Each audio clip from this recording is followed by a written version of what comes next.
محترم بھائیوں، دوستوں اور بزرگوں، اللہ تبارک و تعالیٰ نے دنیا میں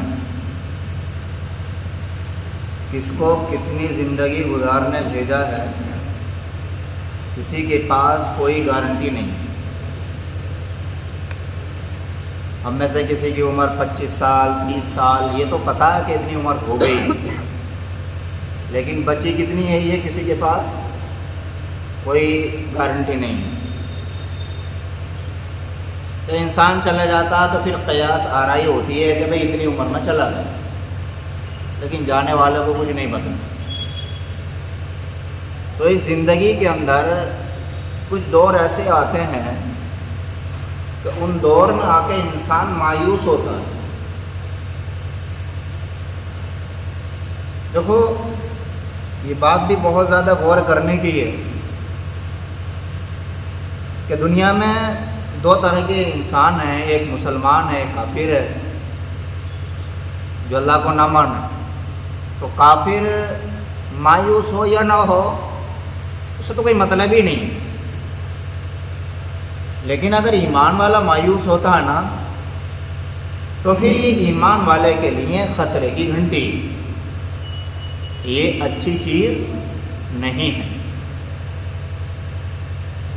قیامت تک رہنے والا ہر ایمان والا مایوس نہ ہو۔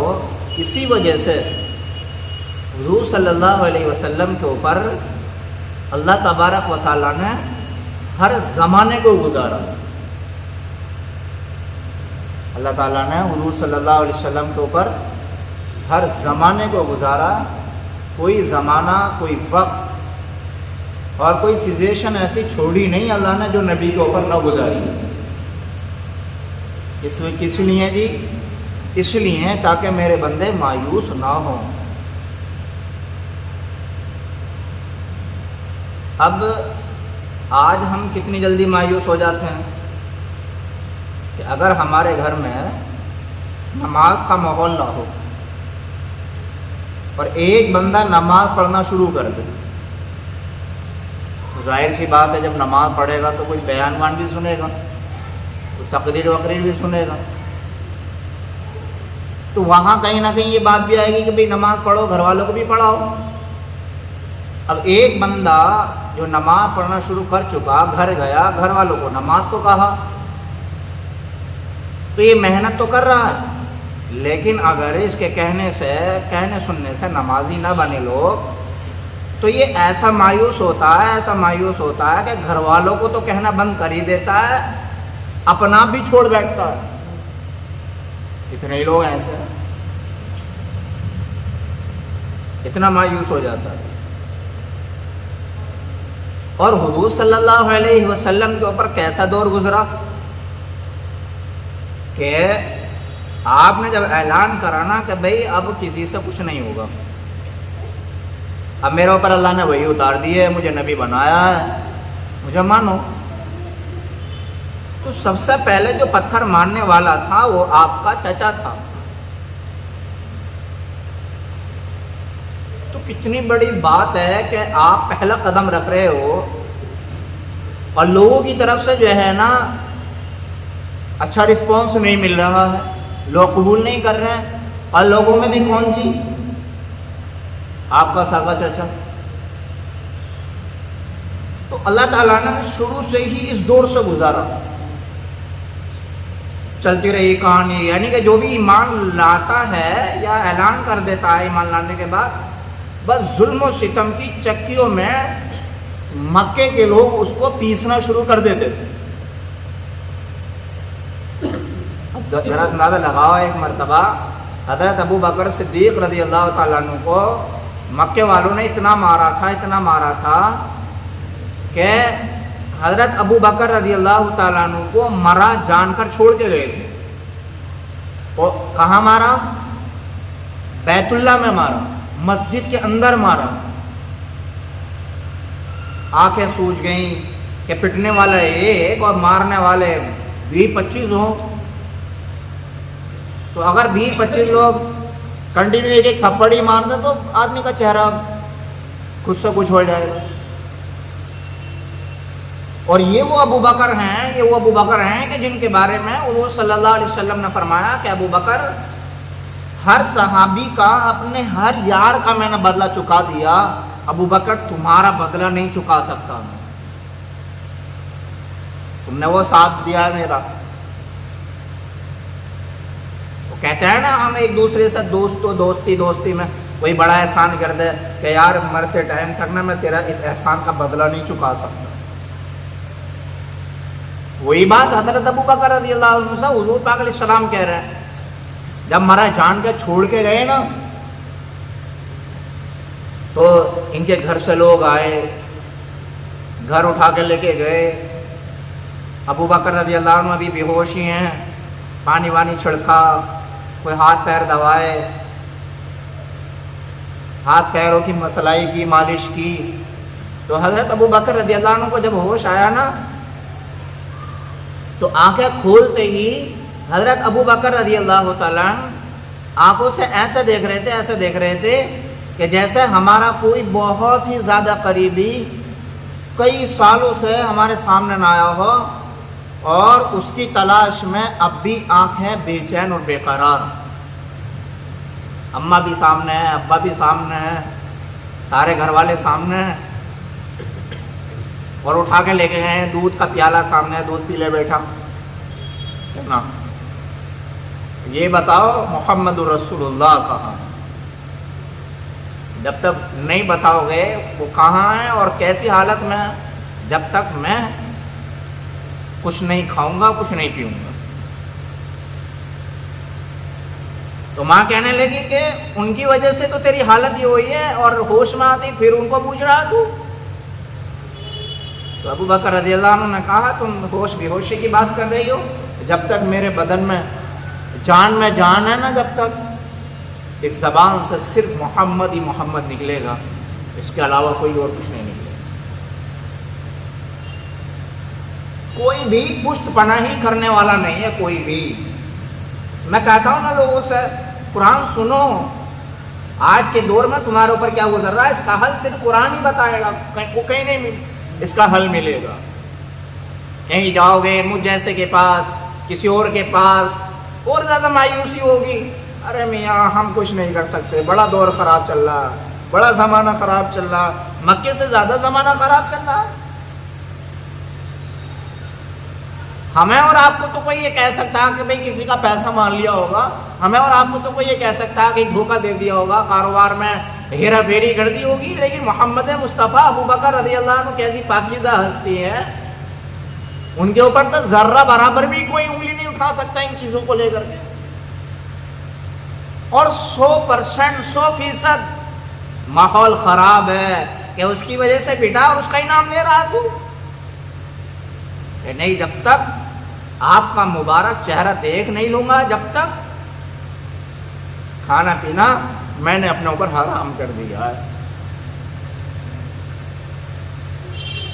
اور حضور صلی اللہ علیہ وسلم کو جب خبر پہنچی نا اس بات کی تو آقا حضور صلی اللہ علیہ وسلم بھی بہت زیادہ روئے، اور رونے کے بعد میں آقا علیہ السلام نے اپنی رحمت والے ہاتھ اٹھائے اور دعا مانگی کہ اے اللہ، اسلام کو یا تو ابو جہل کے ذریعے یا عمر بن خطاب کے ذریعے عزت عطا فرما، یعنی ان دونوں کی ہدایت کے لیے دعا کی تھی کہ یا تو ابو جہل کو ایمان والا بنا دے یا عمر بن خطاب کو ایمان والا بنا دے۔ یہ بدھ کے دن دعا مانگی ہے حضور صلی اللہ علیہ وسلم، اور بدھ کے دن ہی کس کی پٹائی ہوئی؟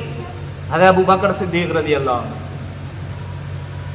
یہ آیتیں ہیں، یہ قرآن صرف اس لیے نہیں ہے کہ ہم نماز میں پڑھیں، گھروں میں پڑھیں، کسی کا انتقال ہو گیا ایصال ثواب کے لیے پڑھیں، پڑھ کے رکھ دیں، بلکہ اس لیے کہ یہ آیتیں یہ نبی پر اتری ہیں، کن حالات میں اتری ہیں، کن پوزیشن میں اتری ہیں، اور ان حالات کے اندر ان آیاتوں کو لے کر کے کیا حل بتایا گیا ہے، یہ قیامت تک کا حل اللہ تعالیٰ نے چھپا کر کے رکھا ہے۔ شرط یہ ہے کہ ہم ذرا نکالنے والے تو بنیں اس کے اندر سے۔ اللہ تعالیٰ نے اپنے نبی کی ایسی دعا قبول فرمائی، ایسی دعا قبول فرمائی کہ 24 گھنٹے صحیح سے نہ گزرے اور اللہ تعالیٰ نے عمر رضی اللہ تعالیٰ عنہ کو ایمان کی دولت عطا فرما دی۔ لمبا چوڑا قصہ ہو، کیونکہ یہ تفسیر سورہ نصر کی بڑی لمبی تفسیر ہے اس کی، کئی ہفتے چلے گی، تو میں کوشش کروں گا کہ ادھر ادھر نہ میں جاؤں اور سیدھا اسی پہ چلتا رہوں۔ تو ان حالات سے گزر رہے ہیں، لیکن کبھی کسی کے دماغ میں کیا نہیں ہے؟ مایوسی نہیں ہے کہ جی یہاں تو نبی کا سگا چچا نہ مانتا، اجی مفتی صاحب ہم آپ کی کیسے مان لیں، آپ کا سگا چچا آپ کے پتھر مارے۔ کبھی بھی دماغ میں مایوسی نہیں ہے، حضرت محمد صلی اللہ علیہ وسلم یا رسول اللہ ہم آپ کی مان کر کے اپنے بچوں کو کیسے چھوڑ دیں؟ آپ کا سگا چچا آپ کے پتھر مار رہا، آپ کے خلاف بددعا کر رہا۔ آپ کی پوزیشن یہ ہے کہ آپ جو بات کہتے ہیں سچ ماننے کو تیار ہیں۔ آپ کی پوزیشن یہ ہے کہ جب مکہ چھوڑ کر جا رہے ہیں تو کافروں کی اور مکے والوں کی امانتیں، روپیہ پیسہ حضور کے پاس رکھا تھا، حضور کے پاس رکھا۔ کتنی بڑی پوزیشن، لیکن ایمان پر، دین پر کوئی کمپرومائز نہیں کریں گے۔ یہاں ماحول بالکل 100% ایک دم اپوزٹ، ذرہ برابر بھی کوئی وہ نہیں ہے تال میل، ذرہ برابر بھی جسے کہتے ہیں کوئی تال میل نہیں ہے۔ کیسا خلاف ماحول ہے، کیسی پریشانیوں کا دور ہے۔ اور دو تین ذرا جھلک بتا دوں میں آپ کو، ایک دور تو ایسا بھی گزرا کہ 2-2.5 سال تک جتنے بھی ایمان والے تھے نا، سب کا بائیک کاٹ کر دیا کہ نہ ان سے خریدو اور نہ انہیں کچھ سامان بیچو۔ آج مسلمانوں کا بائیکاٹ ہوتا نہیں ہوتا؟ ابھی دیکھو دہرادون کے اندر کیا ہو رہا ہے، اتراکھنڈ کے اندر کیا ہو رہا ہے۔ آپ ذرا کچھ سامان بیچنے تو چلے جاؤ، پکڑ کے پوچھ رہے ہیں کس کی پرمیشن سے آئے ہو تم؟ دیکھتے ہو نہیں دیکھتے ہو بھائی آپ ایسی ویڈیو دیکھنے آ رہی ہے نا سامنے آپ کے؟ تو یہ کوئی نئی بات تھوڑی ہے، یہ تو تمہارا نبی کے ساتھ بھی ہوا تھا۔ اور وجہ کیا ہے؟ صرف وجہ یہ ہے کہ یا تو آپ عبداللہ ہو یا عبد الرحمن ہو، ایک نبی کے ماننے والوں، ایک رب کے سامنے پیشانی کو جھکانے والوں، یہی وجہ۔ باقی آپ بھی انسان ہیں، وہ بھی انسان ہے، آپ بھی کھاتے ہو وہ بھی کھاتے ہیں۔ وجہ صرف یہی ہے کہ مسجد میں کیوں جاتے ہو؟ اپنے رب کے سامنے پیشانی جھکانے کے لیے۔ 2-2.5 سال تک بائیکاٹ، بتا بچے تڑپ تڑپ کے بھوکے پیاسے اس دنیا سے رخصت ہو گئے۔ کیوں؟ اس لیے کہ ماں اگر لے کے بیٹھی ہے ان کو، ایک دن کی بات تھوڑی ہے، 2-2.5-3 سال کی بات ہے، تو ماں جب کھا گی نہیں تو اسے دودھ کیا اترے گا؟ ماں کو جب کھانے نہ ملا، پینے نہ ملا تو دودھ اترنا بند ہو گیا۔ ماں اپنے بچے کو دودھ پلانے کے لیے سینے سے تو لگاتی ہے، لیکن خوشک ہی خوشک ہے، کچھ نکلتا نہیں ہے ماں کے چھاتیوں سے۔ ایک صحابی کہتے ہیں سعد رضی اللہ عنہ کہ میں ایک دفعہ ذرا قضا کرنے کے لیے بیٹھا، ایک پیشاب کرنے کے لیے بیٹھا، تو میں نے دیکھا کوئی چمڑا سا نظر آ رہا تھا، کوئی سخت چیز نظر آ رہی تھی۔ میں نے وہ نکالی اور نکالنے کے بعد میں اس کو صاف کیا اور اس کو باریک باریک کر کے جتنا ہو سکتا تک ہوا، اور وہ میں نے کھا کے اپنے پیٹ کی آگ جو بھوک لگ رہی تھی وہ میں نے بجھائی۔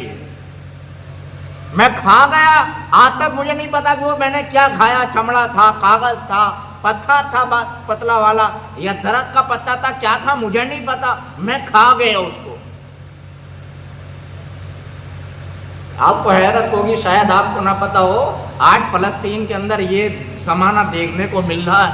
آج وہاں کے حالات یہ ہیں، شاید آپ کو خبر نہ ہو، آج وہاں کے حالات یہ ہیں کہ ان بیچاروں کے پاس کھانے کو کچھ نہیں ہے، پینے کو کچھ نہیں ہے۔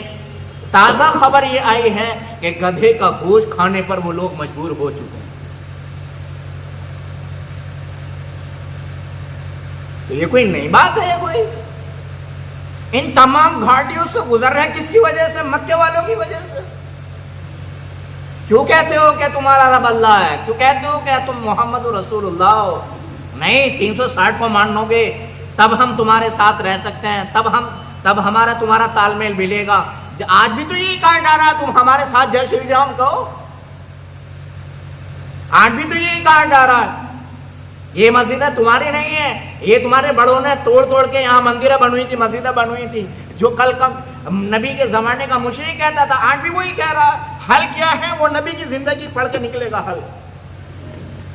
بزدل بننے سے کچھ نہیں ہوتا، کوئی آپ کا ساتھ نہیں دے گا. قرآن تو صاف لفظوں میں کہتا ہے وَلَن تَرْضَىٰ عَنْكَ الْيَهُودَ وَلَا النَّصَارَىٰ حَتَّىٰ تَتَّبِعَ مِلَّتَهُمْ کہ یہودی ہو، عیسائی ہو یا مشرک ہو، یہ آپ سے راضی ہو ہی نہیں سکتے جب تک آپ ان کے مذہب کو نہ مانو گے، جب تک کوئی آپ سے تال میل نہیں بٹھائیں گے. آپ دیکھ لو جو بڑے بڑے ایکسپورٹر ہیں، جو فرموں میں کام کرنے والے ہیں، ان کے کام کے کتنے مقدم چل رہے ہیں، کیوں چل رہے ہیں؟ آپ داڑھی ٹوپی میں جا رہے ہو، ایک غیر مسلم جا رہا ہے، آپ کو بہانوں سے نکالا جا رہا ہے، آپ کو آرڈر نہیں دیا جا رہا، کام نہیں دیا جا رہا، جو غیر مسلم ہے اسے کام دیا جا رہا. ہو رہا کہ نہیں ہو رہا جی؟ ایسا غلط تو نہیں کہہ رہا میں کہ اپنوں کو مضبوط کرو، اپنوں کو مضبوط کرو. ان تمام حالات سے گزر کر کے حضور صلی اللہ علیہ وسلم کو ایک مرتبہ ایسا آیا، ایک مقام ایسا آیا، ایک زمانہ ایسا آیا، اللہ نے کہا مکہ چھوڑ دو. اب آپ ایسا دور بھی آیا، مکہ چھوڑنے کی بھی بات آئی. جہاں پیدا ہوئے، جہاں آپ پلے بڑھے،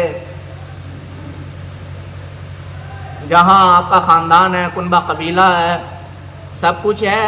کتنی محبت ہوتی ہے انسان کو اپنے علاقے سے،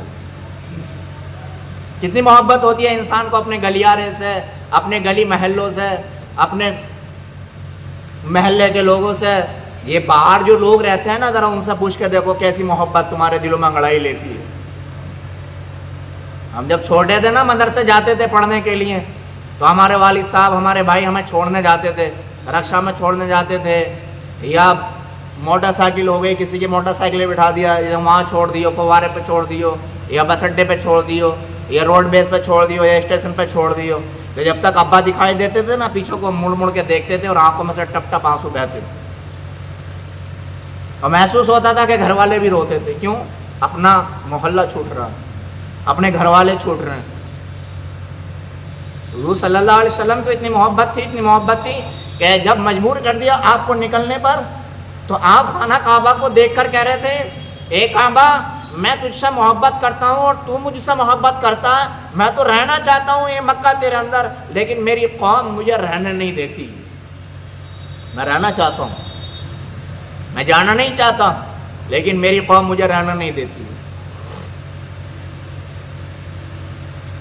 اب دیکھیں کتنی بڑی ہستی ہیں. جبرائیل آپ کے پاس آتا تو ادب سے آ کر کے بیٹھتا. جبرائیل اتنا طاقتور فرشتہ ہے، اتنا طاقتور فرشتہ ہے. حضور صلی اللہ علیہ وسلم نے پوچھا تھا کہ تیرے اندر طاقت کتنی ہے، ذرا بتائیے. جبرائیل سے پوچھا تھا تیرے اندر طاقت کتنی ہے، ذرا بتا تو صحیح. تو جبرائیل علیہ السلام نے کہا تھا اللہ نے مجھے اتنی طاقت دی ہے کہ آسمان سے پانی کی بوند ٹپکے اور زمین پر گرنے سے ایک بالشت اوپر ہو، زمین پر گرنے سے ایک بالشت اوپر ہو، اور میں جو میرا جو سب سے اوپر آخری اسٹیشن ہے میں وہاں ہوں، اور میرا اللہ مجھ سے یہ کہے کہ یہ بوند زمین پر گرنے سے پہلے تجھے زمین پہ جانا ہے، اور یہ بوند زمین پر گرنے سے پھر تجھے یہی آنا ہے. اللہ نے مجھے اتنی طاقت دی ہے کہ میں زمین پر جا کر کے پھر اپنے واپس اسی جگہ پہنچ سکتا ہوں اس سے پہلے کہ وہ بوند زمین پر گر جائے. اتنی طاقت اللہ نے مجھے دی ہے. اتنی طاقت ہے کہ جب قوم لوط علیہ السلام کو قوم کو جب تختہ پلٹ کیا تھا نا ان کے گناہوں کی وجہ سے، زمین کو کاٹ کے ایسے لے گئے تھے جیسے کہ ہمارے گھر کی عورتیں قینچی سے کپڑا کاٹتی ہیں، اور پوری بستی کو لے جا کر کے آسمان کے قریب، اتنے قریب لے گئے تھے کہ اس بستی کے مرغیوں کی آواز فرشتوں نے سنی تھی. 600 بازو ہیں، 600 کتنے بازو ہیں؟ 600 بازو ہیں. حضرت جبرائیل علیہ السلام کے تمام فرشتوں کا سردار ہے، اور وہی کا انتظام ان کے سپرد ہے. 4 مشہور فرشتے ہیں نا، 4: جبرائیل علیہ السلام، اسرائیل علیہ السلام، میکائیل علیہ السلام، اسرافیل علیہ السلام، اور بے شمار فرشتے ایسے ہیں. اللہ تعالیٰ قرآن میں کہتا ہے ان کی تعداد کو اللہ کے علاوہ کوئی نہیں جانتا. ان تمام فرشتوں کا سردار حضرت جبرائیل علیہ السلام ہے. حضرت جبرائیل علیہ السلام کے ذریعے سارے کعبے والوں پر اور مکے والوں پر جو بھگا رہے تھے کوڑا نہ مروا سکتا تھا اللہ؟ سب کو زمین میں نہیں دھسوا سکتا تھا اللہ؟ نہیں، اپنے نبی کو اس دور سے گزروانا ہے کہ جس دور سے میرے آگے آنے والے بندے گزریں گے 1400 سال کے بعد. اگر میرے بندوں کے سامنے ان کا رول ماڈل نہیں ہوگا کوئی، تو کیسے وہ اپنے قدم جمائیں گے؟ یہ ہونا چاہیے نا ان کے سامنے کہ ہمارا کوئی رہبر آیا تھا، اب ہمارے اوپر جو دور گزر رہا ہے، ہمارے اس رہبر کے اوپر وہ دور گزرا کہ نہیں گزرا؟ اگر گزرا تو انہوں نے کیا کیا اور ہم کیا کر رہے ہیں؟ اللہ تعالیٰ نے اس پورے پروسیس سے گزارا ہے کہ جہاں سے ہم گزر بھی نہیں سکتے اور خیال بھی نہیں کر سکتے، سوچ بھی نہیں سکتے، روتے ہوئے جا رہے ہیں۔ اور دیکھو اتنا چھپ کے جا رہے ہیں کہ بیوی بچوں تک کو نہیں بتا رہے کہ کہاں جا رہے ہیں۔ منصور من اللہ، اللہ کی مدد ہر وقت آپ کے ساتھ ہے۔ اور جبرائیل حضرت ابو بکر صدیق رضی اللہ عنہ سے بار بار آپ کہہ رہے ہیں لا تحزن ان اللہ معنا، اے ابو بکر گھبراؤ نہیں، ہمارے ساتھ اللہ ہے، گھبراؤ نہیں، ہمارے ساتھ اللہ ہے۔ غار ثور میں رہ رہے ہیں، وہاں حضرت ابو بکر صدیق رضی اللہ عنہ یا رسول اللہ یہ کھڑے ہیں غار کے اوپر، اگر انہوں نے ذرا سا جھانک بھی لیا نیچے کو تو ہمیں دیکھ لیں گے۔ پھر آقا نے فرمایا لا تحزن ان اللہ معنا، گھبراؤ نہیں، ہمارے ساتھ اللہ ہے۔ وہاں رہے، مدینہ پہنچ گئے۔ اب پہنچنے کے بعد میں معلوم ہے کیا ہوا؟ حالات سازگار ہو گئے، مکے والوں سے وعدہ ہوا۔ مکے والوں سے کیا ہوا؟ ایک وعدہ ہوا کہ بھئی 10 سال تک تم ہم سے اور ہم تم سے جنگ نہیں کریں گے، تم ہم سے اور ہم تم سے 10 سال تک جنگ نہیں کریں گے، لڑائی جھگڑا نہیں کریں گے۔ یہ 10 سال تک کا وعدہ ہوا تھا۔ جب ایک مرتبہ حضور صلی اللہ علیہ وسلم اپنے کچھ صحابہ کے ساتھ عمرہ کرنے آ رہے تھے، مکے والوں کو پتہ چلا نا، تو مکے والوں نے وہیں روک دیا کہ انہیں روک دو، ہم انہیں مکے میں آ کر کے نا عمرہ نہیں کرنے دیں گے، عمرہ نہیں کرنے دیا۔ اور حضور صلی اللہ علیہ وسلم سے ایسی شرطیں رکھیں، ایسی شرطیں رکھیں کہ ان شرطوں میں سے 2-3 آپ کو بتاؤں گا نا تو بظاہر ایسا لگ رہا تھا جیسے حضور صلی اللہ علیہ وسلم نے مشرکوں سے اور مکے والوں سے دب کے جو ہے نا وہ صلح کی تھی۔ ایک شرط یہ رکھی تھی کہ دیکھو مکے سے کوئی مدینہ مسلمان ہو کے جائے گا نا تو آپ واپس کرو گے، یہ شرط رکھی۔ اور یہ شرط رکھی کہ اس بار ہم تمہیں عمرہ نہیں کرنے دیں گے، اور یہ شرط رکھی آگے کو عمرہ کرنا آؤ گے تو ہتھیار لے کے نہیں آؤ گے، اور یہ شرط رکھی کہ اگر مکے سے مدینہ کوئی مسلمان ہو کے جائے گا تو واپس کرو گے، اور مدینے سے اگر کوئی مکہ آئے گا تو ہم واپس نہیں کریں گے۔ ہے نا ہر چیز دب کے، بھائی برابر سرابر تو یہ ہونا چاہیے، بھائی مکے سے کوئی آگا تو ہم بھیجیں گے، ہمارا آگا تو تم بھیجو گے، برابر سرابر تو یہ ہے۔ برابر سرابر تو یہ ہے کہ اگر 300 لوگ ہیں تو کم سے کم 150 کو عمرہ کرنے دو، 150 چلو واپس چلے جائیں گے، لیکن یہ بھی جو ہے نہیں کہ نہیں عمرہ نہیں کرنے دیں گے، احرام باندھا ہوا ہے حضور صلی اللہ علیہ وسلم، یہ نہیں واپس جاؤ گے، عمرہ نہیں کرنے دیں گے ہم آپ کو۔ اور حضرت عمر رضی اللہ تعالیٰ عنہ آگے نکل کے آئے، اور حضرت عمر رضی اللہ عنہ کہا تھا یا رسول اللہ کیا ہم حق پر نہیں ہے کہ ہم دبکے ان سے صلح کر رہے ہیں، ان سے نیچے پڑھ کے صلح کر رہے ہیں، لیکن حضور صلی اللہ علیہ وسلم کے سامنے مجال ہے کوئی زبان کھول دے۔ آپ حضور صلی اللہ علیہ وسلم سب کو سمجھاتے رہے، سمجھتے رہے، اور بغیر عمرہ کیے پھر واپس مدینہ گئے۔ آپ کیسے دور سے گزر رہے ہیں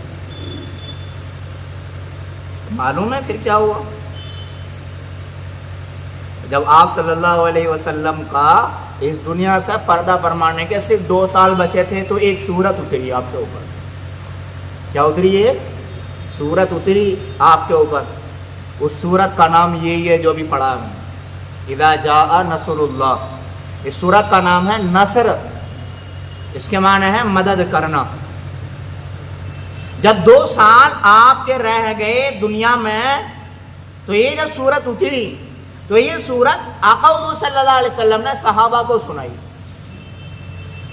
جب صحابہ کو یہ سورت سنائی تو صحابہ بڑے خوش ہوئے۔ کیوں؟ اس میں 2 چیزوں کا وعدہ کیا اللہ تعالیٰ نے۔ کتنی چیزوں کا؟ 2 چیزوں کا۔ پہلا اس بات کا وعدہ کیا نصر اللہ کہ اللہ کی مدد آپ کے اوپر آئے گی، اور دوسرا اس بات کا وعدہ کیا والفتح کہ فتح بھی آپ کی ہوگی۔ فتح کون سی معلوم ہے؟ کہ آپ مکے سے نکلے نہ نکلے، چھپ کے نکلے، اور آپ نے اپنے گھر والوں کو تک نہیں بتایا تو کافروں تک کو تو کیا خبر ہوتی، اپنی جان بچا کے نکلے، چوری چھپ کر نکلے، اس طریقے سے نکلے یہ ہم نے نکالا ہے آپ کو. اس میں کیا حکمت تھی؟ اب آئی وہ حکمت. جب یہ سورت حضور صلی اللہ علیہ وسلم نے صحابہ کو سنائی تو صحابہ بڑے خوش ہوئے کہ بھئی دو چیزوں کا وعدہ اللہ کی طرف سے، ایک تو اللہ کی مدد کا اور مکے کی فتح کا. بھئی مکہ فتح ہوگا. کیا ہوگا؟ مکہ فتح ہوگا. یہ دو چیزوں کا وعدہ ہے اس سورت کے اندر. تو صحابہ بڑے خوش ہوئے، بہت خوش ہوئے صحابہ. لیکن ایک صحابی وہ رونے لگے. وہ کون تھے؟ وہ تھے حضور صلی اللہ علیہ وسلم کے چچا حضرت عباس رضی اللہ عنہ. اب سارے صحابہ خوش ہیں اور ایک صحابی رو رہے ہیں. بھئی میں کوئی بات کہوں، آپ سب ہنسنے لگے ہیں اور ایک صاحب رونے لگے تو وجہ تو بنتی ہے نا سوال کرنے کی. بھئی سارے تو ہنس رہے ہیں، آپ کیوں رو رہے ہو؟ ہنسنا چاہیے آپ کو بھی. تو حضرت عباس رضی اللہ عنہ سے صحابہ نے پوچھا اور حضور نے بھی پوچھا کہ آپ رو کیوں رہے ہیں؟ تو معلوم ہے حضرت عباس رضی اللہ عنہ نے کیا کہا؟ کہ حضرت عباس رضی اللہ عنہ نے کہا کہ اس صورت سے جو میں سمجھ رہا ہوں نا میرے دوستو تم نہیں سمجھ رہے. اور حضور صلی اللہ علیہ وسلم سمجھ رہے تھے اور حضور صلی اللہ علیہ وسلم سمجھ گئے تھے، لیکن صحابہ کو بتایا نہیں تھا آپ نے کہ غم میں نہ پڑ جائیں صحابہ. اور جب یہ سورت اتری تھی نا تو حضور صلی اللہ علیہ وسلم نے حضرت فاطمہ رضی اللہ عنہ کو بھی یہ سورت سنائی تھی. اور سورت سنانے کے بعد میں حضرت فاطمہ رضی اللہ عنہ سے کہا تھا حضور نے، میری بیٹی فاطمہ اب میرے دنیا میں رہنے کے زیادہ دن نہیں بچے، زیادہ دن نہیں بچے. تو حضرت فاطمہ رضی اللہ عنہ رونے لگی. جب روئیں تو حضرت فاطمہ رضی اللہ عنہ کے کان میں پھر کوئی بات حضور نے فرمائی تو پھر ہنسنے لگی. تو صحابہ نے پوچھا تھا کہ پہلے روئیں یہ کیا وجہ ہوئی، پھر بعد میں ہنسی تو یہ کیا وجہ ہوئی؟ تو حضرت فاطمہ رضی اللہ عنہ نے کہا کہ میرے ابا نے نا اس دنیا سے جانے کی خبر مجھے سنائی کہ بیٹی میرا اب زیادہ وقت نہیں بچا دنیا میں رہنے کا، تو اس وجہ سے مجھے رونا ہے. تو ہنسی کیوں؟ ہنسی اس وجہ سے میرے ابا نے کہا کہ بیٹی جب میں اس دنیا سے چلا جاؤں گا نا تو میرے جانے کے بعد میں جو مجھ سے سب سے پہلے میرے گھرانے میں ملے گا نا بیٹی وہ تو ہوگی. اس وجہ سے مجھے ہنسی آئی. تو اس سے دو باتیں پتہ چلی. ایک بات تو یہ پتہ چلی کہ حضور کا وقت زیادہ نہیں بچا دنیا کے اعتبار سے، اور یہ بھی پتہ چلا کہ فاطمہ رضی اللہ عنہ کا بھی زیادہ وقت نہیں بچا. اور یہی وجہ ہے کہ حضرت فاطمہ رضی اللہ عنہ کا جو انتقال ہوا، جیسے حضور صلی اللہ علیہ وسلم کا انتقال سن 11 ہجری میں ہوا ہے نا، ربیع الاول کے مہینے میں 11 تاریخ کو، تو 6 مہینے کے بعد میں حضرت فاطمہ رضی اللہ عنہ کا انتقال ہو گیا. تو حضرت عباس رضی اللہ عنہ سے پوچھا بھائی ہنس کیوں رہے ہو، رو کیوں رہے ہو؟ کہ میں رو اس لیے رہا ہوں میں نے اس صورت سے یہ سمجھا کہ حضور صلی اللہ علیہ وسلم اب ہمارے درمیان زیادہ نہیں رہیں گے. تو صحابہ نے پوچھا یا رسول اللہ بات ایسی ہی ہے؟ کیا یہی بات ہے؟ حضور صلی اللہ علیہ وسلم نے فرمایا ہاں یہی بات، اب میرا وقت زیادہ نہیں بچا ہے. اور یہ قرآن کی وہ صورت ہے کہ جو پوری صورت مکمل ایک ہی بار میں نازل ہوئی، اور اس کے بعد کوئی ایسی صورت نہیں ہے جو مکمل ایک ہی بار میں نازل ہوئی. یہ آخری صورت ہے جو ایک بار میں مکمل نازل ہوئی. اس سے پہلے نازل ہوئی ہیں، یہ وہ آخری صورت ہے جو مکمل ایک بار میں نازل ہوئی ہے. اس کے بعد کوئی صورت نہیں ہے. تو یہ صورت حضور صلی اللہ علیہ وسلم نے صحابہ کو پڑھ کے سنائی. تو دو چیزوں کی خوشخبری کہ ایک تو اللہ کی مدد آئے گی آپ کے اوپر، ایک تو اس بات کی خوشخبری، اور دوسرے اس بات کی خوشخبری کہ جس مکے سے آپ کو نکالا گیا، جس مکے میں آپ عبادت کرتے تھے، جو مکہ آپ کا شہر ہے، جو آپ کے باپ دادا کا گھر ہے، اور وہ مشرکوں نے آپ کو وہاں سے نکالا ہے، آپ کے ایمان کی خاطر، آپ کی جان کی خاطر آپ وہاں سے نکلیں، تو اس مکے کو بھی آپ فتح کریں گے. یہ دو چیزوں کی خوشخبری ہوئی. پھر کیا ہوا معلوم ہے؟ جب یہ ہوگا اب پھر کیا ہوا؟ سن 8 ہجری میں حضور صلی اللہ علیہ وسلم نے تیاری کرنا شروع کر دی رمضان سے پہلے. 8 ہجری جب آیا تو رمضان سے پہلے حضور نے تیاری کرنا شروع کر دی، لیکن صحابہ کو نہیں بتایا. کیوں؟ اس وجہ سے کہ منافق رہتے تھے مدینہ میں. کون رہتے تھے؟ منافق بھی تھے، یہودی بھی تھے، کہ اگر بات لیک ہو گئی تو یہ بات سیدھی کہاں پہنچے گی؟ ہاں جی، مکہ پہنچے گی، مشرکوں کے پاس پہنچے گی اور ہماری پلاننگ جو ہے فیل ہو جائے گی، یہ مخبری ہو جائے گی۔ منافق مخبری کرتے تھے اس زمانے کے، منافق مخبری کرتے تھے اس زمانے کے، یہودی مخبری کرتے تھے، اور ہائے افسوس آج پولیس کی مخبری مسلمان کرتا۔ آپ کو حیرت ہوگی 90% سے زیادہ پولیس کے مخبر مسلمان ہیں، 90% سے زیادہ، اگر 99% اگر کہہ دوں تو شاید غلط نہ ہوں۔ اور آپ تو دنیا میں گھومتے پھرتے ہیں، مجھ سے زیادہ آپ باہر رہتے ہیں، ہمارا تو والی مثال ہے ملا کی دوڑ، مسجد سے گھر، گھر سے مسجد۔ لیکن بہرحال حالات کا تو سب کا علم رکھنا پڑتا ہے۔ حالات ایسے ہیں کہ یہ کرولا ہے، یہاں پر رہتا ہوں، یہاں پر کام چل رہا ہے، دین کا کام چل رہا ہے، امامت چل رہی ہے، جو بھی اللہ ٹوٹا پھوٹا کام لے رہا، اور چکر کی ملک میں گھر ہے، وہاں کی کارگزاری ہے کہ وہاں پر ایک ہی محلے میں 70-80 عورتوں سے زیادہ مسلمان عورتیں پولیس کی مخبری کرتی ہیں۔ چکر کی ملک میں ایک محلہ ہے، نالے کے نام سے مشہور ہے، وہاں کی بات بتا رہا ہوں میں۔ کیا مجھ میں اور آپ میں لڑائی ہو رہی ہے، اور وہ کہتے ہیں نا ہمارے فرشتوں کو بھی خبر نہیں ہو رہی، اور دھڑام سے پولیس آ گئی۔ کیا جبرائیل علیہ السلام پہنچ گئے تھانے کہ بھائی جاؤ وہاں پر چھپر والی مسجد کے پاس میں ان میں لڑائی ہو گئی؟ کیا وہی آ گئے ان کے پاس؟ کہ نہیں، ان کا جو چولہا چل رہا ہے نا، جو مخبر لوگوں کا چولہا چل رہا ہے کہ بھائی ادھر سے بھی کچھ ہوگا میرا، ادھر سے بھی کچھ ہوگا، تو یہ چولہے جلنے بند ہو جائیں گے۔ یہ نبی کی تعلیم کے مطابق، حدیث کے مطابق، یہ دیکھنے میں تو مسلمان ہو سکتے ہیں، داڑھی ٹوپی والے ہو سکتے ہیں، یہ حاجی نماز عمرہ کرنے والے ہو سکتے ہیں، لیکن کل قیامت کے دن اللہ انہیں منافقوں کے ساتھ کھڑا کرے گا، اور منافق کا انجام اللہ تعالیٰ کافر سے زیادہ برا کرے گا۔ کافر کا بھی اتنا خطرناک انجام نہیں ہوگا جتنا خطرناک انجام منافق کا ہوگا۔ قرآن بیان کر رہا ہے ان المنافقین فی الدرک الاسفل من النار، کہ منافق کی جو جگہ ہوگی نا جہنم میں، وہ سب سے نیچے ہوگی، کافر بھی اس سے اوپر ہوگا۔ تو بہرحال حضور صلی اللہ علیہ وسلم نے اس بات کو نہ چھپا کر کے پلاننگ کرنا شروع کر دی، تیاری کرنا شروع کر دی، اور جب مدینے سے نکلے نا تو آپ کے ساتھ 10,000 کا لشکر تھا۔ کتنا لشکر تھا آپ کے ساتھ؟ 10,000 کا لشکر تھا۔ آپ کے ساتھ انصاری صحابہ بھی تھے، آپ کے ساتھ مہاجر صحابہ بھی تھے، اور آپ کے ساتھ دوسرے قبیلوں کے لوگ بھی تھے، یہ سارے عرب والے ہی۔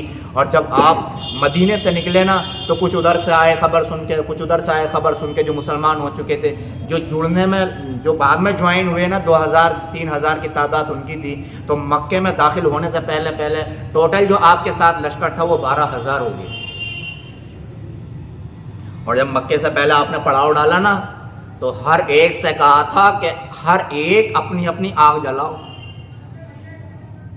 نبی نے ایک قدم بھی رکھا ہے نا تو ایک قدم میں جتنی جگہ ہے نا، اس جگہ میں ہر انچ پہ امت کے لیے کوئی نہ کوئی پیغام۔ میں فخر کے طور پر نہیں کہہ رہا، یہ جو صورت ہے نا، اس کی اتنی لمبی تفسیر ہے، اتنی لمبی تفسیر ہے، پوری زندگی اگر میں اس کی تفسیر بیان کرنے لگوں اس کی تفسیر ختم نہیں ہو سکتی۔ سبھی کچھ سمیٹ کے رکھ دیا ہے اس سورت کے اندر اللہ تبارک و تعالیٰ نے، کوئی چیز نہیں چھوڑی ہے، اخلاق، عبادت، کچھ نہیں چھوڑا۔ ایسا سمجھ لے جیسے کہتے ہیں نا کہ سات سمندر ایک پیالے میں رکھ دیو، وہی ہے سورت کا حال۔ تو معلوم ہے حضور نے کیا کہا؟ 12-13 ہزار کے لشکر سے ہر ایک اپنی اپنی آگ جلاؤ۔ اور جب سب نے آگ جلائی تو مکے والوں کو ذرا ساری تلا میلی مچ چکی۔ کیوں؟ آنے جانے والوں نے بتا دیا تھا کہ بھئی مدینے سے محمد آ رہے ہیں اور اتنا لشکر ہے، اور مکے والے بغیر، مکے والوں کی جو ہے نا وہ کہتے ہیں نا گردن ڈھیلی پڑ چکی تھی، کیونکہ 70 جو بڑے بڑے کافر تھے، مشرک تھے، اور جو بڑے بڑے چودھری تھے 70 تو بدر میں مارے گئے تھے، وہاں کمر ٹوٹی تھی مکے والوں کی۔ اور پھر رہے بچے وہ اپنا آپ خود اپنے آپ مرے، اپنی اپنی موت مرے، ادھر ادھر مرے خود۔ اور پھر عرب کے علاقوں میں اسلام پھیلتا گیا تو مکے والوں سے تعلق کٹ کرتے گئے، تم ہمارے نبی کے نہیں تو ہمارے بھی نہیں، تو ہمارے نبی کے نہیں تو تم ہمارے بھی نہیں۔ تو مکے والوں کی جو وہ جو تھی معیشت،